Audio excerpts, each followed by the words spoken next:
Welcome to another episode of Progress, Potential, and Possibilities, discussions with fascinating people designing a better tomorrow for all of us. I'm your host, Ira Pastor. Welcome everybody again to another episode of our show, bringing you another really fascinating guest today, helping to create a better tomorrow.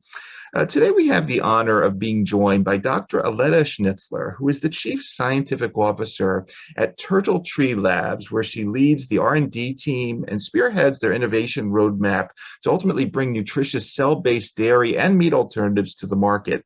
TurtleTree is a biotech company. They're dedicated to producing a new generation of nutrition, one that's better for the planet, animals, and for people. And they use proprietary cell-based technologies, ultimately focusing on creating better for you milk ingredients sustainably, affordably, with benefits that extend beyond just the dining table. Prior to joining TurtleTree, Dr. Schnitzler co-founded Merck KGaA's Cultured Meat Innovation Program and directed technology development to advance their platforms for rapid development, validation, and manufacture of cell-based meat products. The focused areas included formulation of cost-effective cell culture media, understanding the various requirements for different cell lines, envisioning new process templates for biomass generation. Additionally, Dr. Schnitzler was the head of cell therapy bioprocess R&D at MilliporeSigma, where she honed her expertise in media optimization and bioreactor systems. She has her bachelor's in biology from the University of Massachusetts Amherst. She got a PhD from Boston University School of Medicine in the fields of immunology and neuroscience, and is an editorial board member of Stem Cells Translational Medicine. And we're lucky to have her with us today. Dr. Aletta Schnitzler, thank you so much for taking time to come on the show. Thanks so much for having me, Ira. It's a pleasure to be here. It's great having you. You have a fascinating background, and I would love to start off as we typically do by handing you the floor for a little bit, just to talk a little bit more about you. If you could take us back to the beginning, a little bit about where you grew up, your development of your early interest in STEM, and a little bit of this journey, fascinating journey, biology, neuroscience, immunology. Talk a little bit about some of those early days, if you would. Sure, yeah. So I grew up in Longmeadow, Massachusetts, which is a suburb in the western part of the state. And I've lived most of my life here in Massachusetts, save for 1 year spent in Europe, and we can get into that later if you'd like. Both of my parents were in scientific fields. So my father taught math and science at a local community college, and my mother was a medical technologist. So I grew up in a household of scientists where, old lab glassware like beakers were being repurposed for other things like flower vases. And my most enjoyable subjects in school, were always science, especially biology. So I think that really, fostered that early interest in the field. I went on to start in on research pretty early, the summer after freshman year of undergrad, which, yes, was at UMass Amherst. Screening extracts from herbs and medicinal plants for antimicrobial activity. Yeah. And about a year after that, I transitioned to a Drosophila lab, studying genes that controlled development of the ventral nerve cord, and was just always lucky to be involved in a lot of interesting research, and just kept with it, throughout my career. So after the basic education, my second job out of school was actually with Millipore Corporation. Mm-hmm. I was an application scientist with them, helping them develop protocols for some small-scale devices. And after a few years, I landed on an opportunity to spend a year working for Millipore in Europe as a field scientist. So that was my 1 year out of Massachusetts. And I traveled around with the sales team helping key customers optimize protocols, again, for our purification devices. And I even did a little on-site programming for liquid handlers. So that was definitely on-the-job training. But it was during that time that I learned the importance of having a customer and consumer-centric focus to innovation, technology, and product development. That you really need to understand the customer need in order to tailor the technologies and the designs to help them solve the problems or increase quality of the solutions that you're offering. So I've tried to carry that throughout my whole career in science and technology development. Excellent, excellent. And I mentioned a bit in the intro about your time spent in bioprocess R&D, and obviously there's the world of biologics and stem cells and things of this nature. There's the clear connection to everything that's going on the cultured meat front, especially some of the things you're doing in the sense that, okay, whether you're producing some interleukins or whatever from this cell line, or you're creating a artificial or bioprinting a tissue or something of that nature on the pharma side, there's these very interesting parallels. And I'm very interested. I was unaware that Merck even had a cultured meat innovation program. If you could talk a little bit about that, that'd be great. But also a little bit about how your experience in bioprocess development, some of the key insights that may say, hey, if we could do this and that to make these proteins and these biologics and these stem cells, we can do this on the other side here with the cultured next generation food products. Yeah, I'm happy to kind of walk through that and what my journey has been. So starting with back in 2010, that's when I actually rejoined Millipore after graduate school and postdoc. And it was right around the time that they were launching a stem cell initiative. And the objective of that was to understand how the existing biomanufacturing technologies for biologics could be applied to cell therapies, as the research around cell therapies was really advancing and folks were getting into early clinical trials. So it was, again, where we could apply existing technologies, but also where the industry needed to do more customized solutions. Mm-hmm. So it was really a nice blend of applications work, but also new technology development.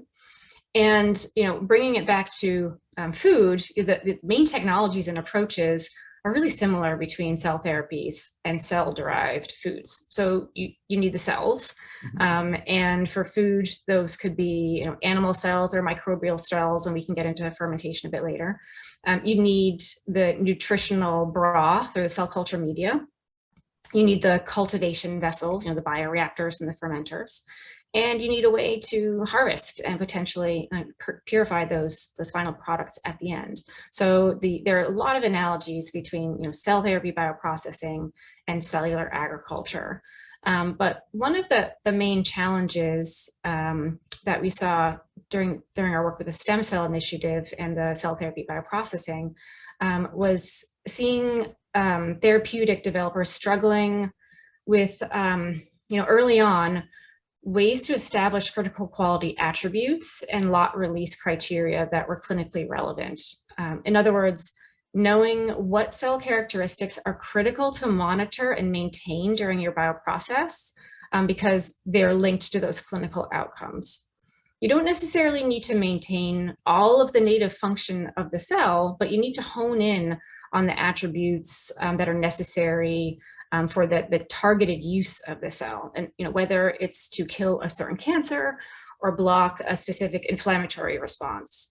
And I see an analogous situation now with cell-based food products. For example, 3D printing a steak.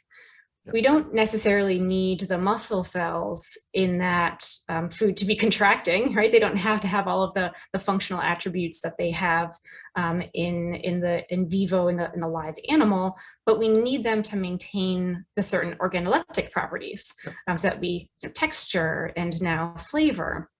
So it's going to be a different set of critical quality markers that the food tech companies will need to be monitoring and maintaining during their bioprocesses.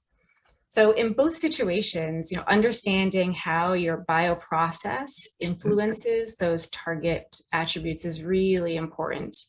And we need to understand, where are the edges of the design space in order to develop the robust manufacturing process that will hit on those attributes and serve the needs of the final end user, whether it's a patient or a consumer eating the food. So there are a lot of analogies, but there are also a lot of differences. So the other thing that you need to hit on is obviously not just the consumer need and the patient needs, but also business objectives. Sure.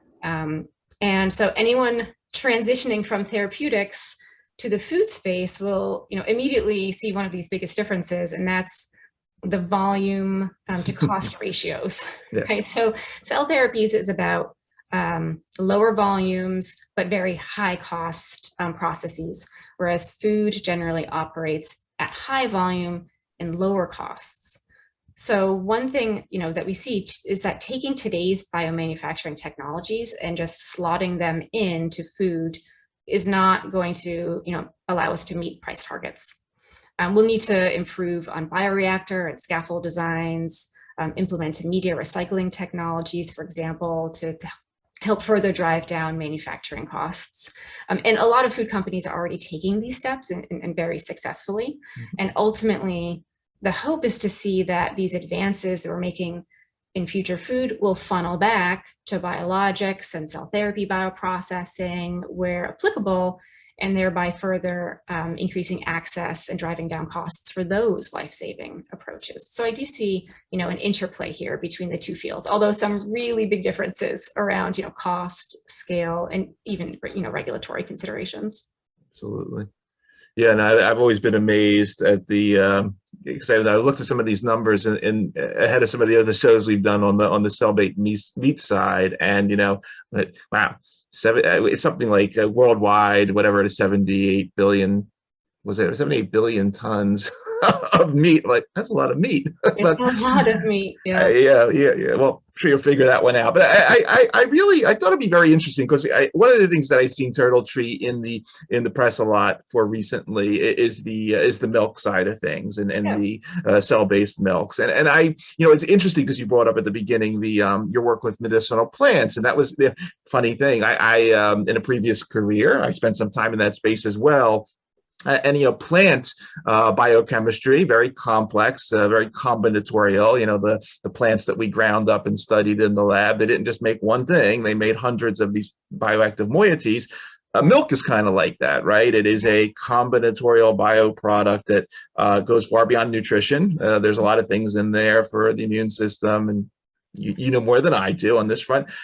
Give us some fun facts, if you would, about milk, because in this case, and then if we could also then go in whatever you could talk about in terms of the process development for something, because here I see something, okay, here you don't have to scale up technically to billions of tons of milk, but having these systems that could produce continually these bioactive moieties from milk, or whatever the cell-based milk would be called. Talk a little bit about some of these themes, if you would, because I think it's really fascinating. Sure. So to start with our technologies, we are starting with precision fermentation as the platform technology to make specific milk proteins, and as you're alluding to, potentially other bioactives as well, without needing the animal. So this entails selecting and bioengineering microbial strains like yeast or filamentous fungi to secrete really high concentrations of a target molecule. So for example, our first product to market will be lactoferrin. That's a milk protein that's only around 100 milligrams per liter in cow's milk, but by using precision fermentation, we can make it, at 100 times more concentrated. So right now, lactoferrin is accessed by basically just stripping it out of milk.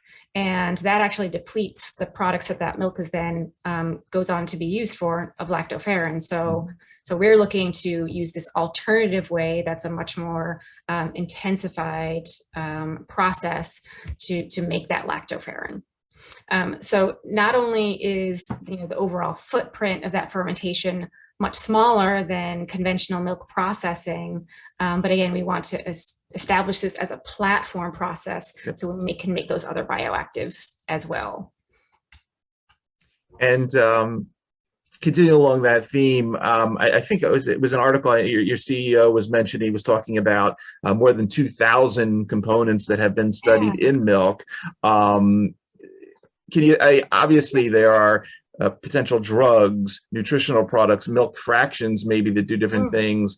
Can you give us a little bit of your vision on where are you looking to develop all 2,000 one day? I mean, are there certain therapeutic niches that maybe you're looking to work on, things that pharma may be interested in versus the nutrition companies and so forth? If you could take us through some of that 2,000 jungle, that'd be cool. Yeah. So yes, milk certainly represents a very diverse set of molecules, and it's not just proteins, but other kinds of molecules as well. So to give you some examples, I mentioned lactoferrin. Yep. So to give you some, further details and fun facts about lactoferrin, it's a protein that it's actually not only found in milk, it's also found in other secretions like tears. And I did not know that before joining TurtleTree. Either. Yeah. So it's about a medium-sized glycosylated protein that binds iron. So it has been shown to have antimicrobial effects against a variety of gut pathogens. For example, it can bind lipopolysaccharide on gram-negative bacteria that can be deleterious. It also can compete with viral receptor binding sites. Okay. So it really can support a healthy microbiome. So the key benefits that it confers and we're looking to unlock are supporting the immune system, promoting that gut health, as well as iron regulation and uptake. Another fun fact that I didn't really know until digging into it more is that it's made by neutrophils, which are cells in our immune system. And lactoferrin secreted by those neutrophils play a role in controlling inflammation.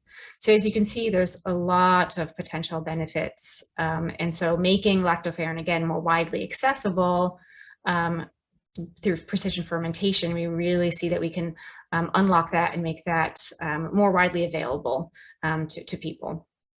There are other bioactive components. Another major one are the oligosaccharides, and those are carbohydrates made from just a few monosaccharide units. They play roles in reducing incidence of allergy and autoimmune disease, also critical roles in brain development. And so now you can start thinking about some of these combinatorial products like you were talking, and combining these bioactives into an immune, gut brain access boosting kind of nutritional products. So those could be in supplements, but also used to supplement, for example, sports drinks or plant-based milk, which does not have all of these milk bioactives that that cow's milk has. So there's a lot of different options, and then other kinds of proteins and molecules as well, like milk fat globulins, right? So they have antibacterial, antiviral activity. Just yes, there are many. We have a roadmap though, and are going to take a systematic approach to developing these, as products. Awesome. Yeah. And as far as the cell-based meat side of the, I think a lot of the company material has been on the cell-based milks. Anything you could talk about in terms of applications that you're looking at there? Obviously, nothing confidential, but we touched on anything there that you can talk about.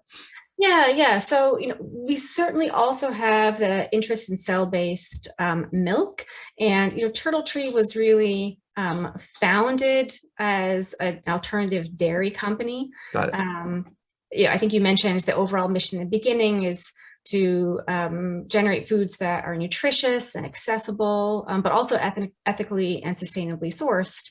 And that focus on dairy actually came from our CEO, Fengru's love for cheese. So she was working at Google at the time, and she was taking up cheese making as a hobby. But the more that she looked into the details of industrial milk and cheese processing, the more concerned she became about environmental effects and animal welfare, and thought that there just should be a better way. So really started digging into cell-based milk. And that's the time she met Max Rye and co-founded TurtleTree. And we are still working on that, absolutely. How it lays out onto our roadmap is more of a mid and long-term objective, where the precision fermentation platform is our first point of entry. As you alluded to, the cell-based milk is quite complex, and it will take more engineering and bioprocessing innovation to bring that to market. We have a path. We have some really interesting scaffolds and cells that we're working with.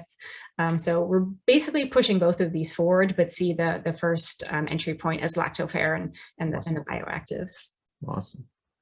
Yeah. And you recently, the company did a very large fundraising, around $30 million. You raised something like $9 million before that.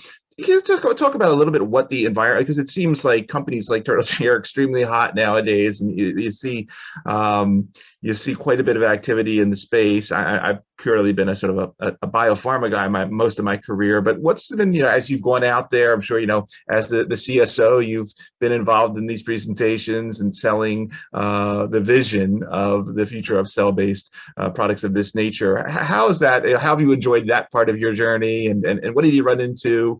Any interesting stories there that you can relate? Yeah, so I mean, thinking about the current funding environment, there have been a lot of big moves and big investments, as well as Series B funding, Sure. In the hundreds of millions of dollars, which is just fantastic. So there is a lot of interest, especially early on. I think that the total amount of funding dollars to cell ag companies has gone way past $1 billion, which is just very exciting. We are at maybe an inflection point, and given the current state of the economy and other things happening in the world, it's now, I think we're at the point where we really need to start showing results. And that's what TurtleTree is focusing on. That's what other companies are focusing on, and showing a clear path to scale and manufacturing. So there have been some exciting pilot plants that have opened. Some of the cell-based meat companies are doing that, but we also see products being launched into this space. So, for example, Perfect Day has its whey protein, which is made by precision fermentation. So there's a lot of promising activities, and also demonstrations of scale and bringing products to market. So I think that's the most exciting part, is that it's easy to do things at the bench scale. And I think that when Mark Post unveiled Mosa Meats burger, was it 2013? That burger, first of all, I heard it didn't taste very good. So I have to work on incorporating fat into it's not just about the muscle cells, but it cost, I think, well over $100,000 was the estimate. So I think we've come a long way in the 8 years or 9 years since then, and we're starting to see the data points and the proof points to that, going from a bench scale to pilot and commercial scale, and some of the product launches and the facilities that are opening up. So it's definitely an exciting time, and we're really glad to be part of it. What about I'll say the other milks? Obviously. So here I am. I drink cow's milk, and I was in Saudi Arabia a couple of years ago, and I had camel's milk. But there's a lot of other stuff out there that makes milk. I know there's the whole llama milk story with the antibodies and all that. Have you? I mean, is there a potential? Because obviously, just like I was joking with the cell-based fish people, Can you make a giant squid? Can you make a whale? Whatever. You can make weird things too using these technologies. Has anyone come to you, or if they did come to you with a large amount of money and say, hey, you know what, I want to make lion milk or something like that? Would you do it? And then you think, once again, thinking to the llama and the camel story, where you have these interesting biopharmaceutical applications, is there sort of an interest to sort of bioprospect, in a sense, through these technologies to these other milks that are out there, which I'm sure there's a lot of them that we just don't really think about, but yeah, anyway. This is obviously something that we talk about, and I'm not sure if someone came to us and asked us to make lion's milk that we would pick that one up. And the antibodies are tough too, because one of the benefits is the polyclonality of the antibodies, which would be difficult to replicate, through in vitro methods. But the one, and it was actually internally, the executive tech scout that I work with, Xiao Wang, he, and I think it was one of our scientists as well, they were thinking about wallaby milk. So apparently wallaby milk is very nutritious. And obviously it's not something, wallabies are not, they're not domesticated species where industrialized farming has been. But if we can do this through cell biology, so the way we do it is by taking biopsy from the mammal and culturing those mammary gland cells in vitro, and then inducing lactation and collecting that secreted product, we can now envision, accessing things like wallaby milk that could have a different nutritional profile than a cow's milk or a human milk. So I think there's a lot of exciting prospects around that. We think about and then on the meat side as well, the milk, right? We only, after we are raised through infancy, we only drink milk really from a few species, maybe goat, maybe, obviously cow, but now we can unlock milks and also meats from lots of other species, not just the domesticated animals, and really broaden our palates and just have different culinary and nutritional experiences. Very cool. That fun question. Yeah. Aletta, obviously, you've been on this fascinating path in academia, in some major bioprocess pharma companies, and now in startup domain. Take a couple of minutes, if you would, just to talk about some of the important mentors that have been with you along the way as you've been on this path, because it is a fascinating path. But take some of the time to sort of highlight some of the people that give shout outs to those that have been there with you, that have kept you on this journey through all times.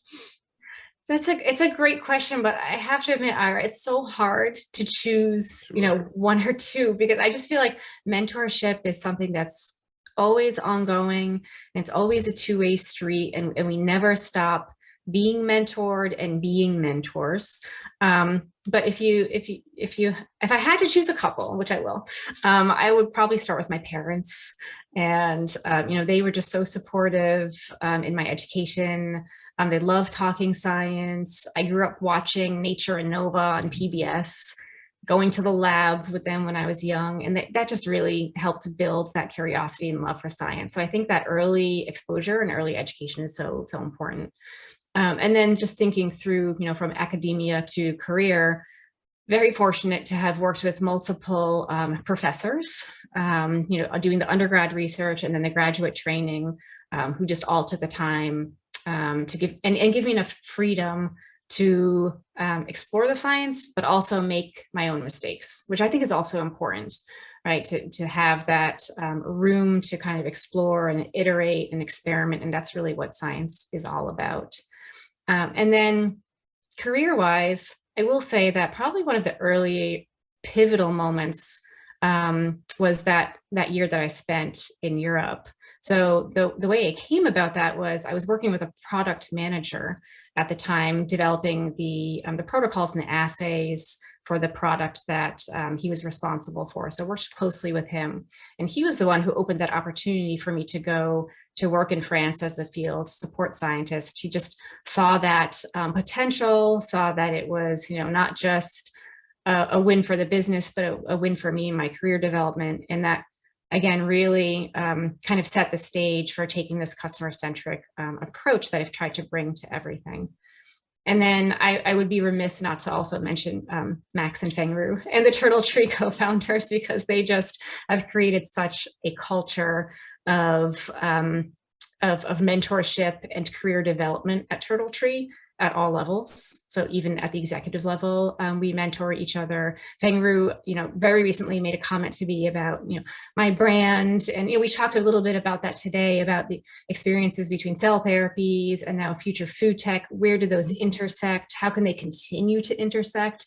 And thinking about it in that context, when she said, your personal and career brand, I would never think about it like that, but just some simple conversations and comments like that can be so just eye-opening and really help in multiple directions to mentor your career and keep just growing it. And yeah, so I think that we keep learning, and hopefully there's opportunities to bring that back to people. And that is actually one piece of advice as people are growing their own careers.